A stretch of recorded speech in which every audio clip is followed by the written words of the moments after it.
Hey, Tech Guy Ninjas here. Hope you're having a good day today. So today we're looking at how to update your Canva payment method. So from your Canva homepage, you're going to click in the bottom left-hand corner on your profile picture, then scroll up to click on settings.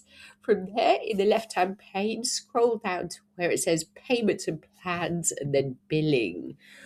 Right at the top, you should see your plan, when it renews, and the price you are paying each month. If you want to change your payment method, click on the three dots on the right hand side and click on Update Payment Method.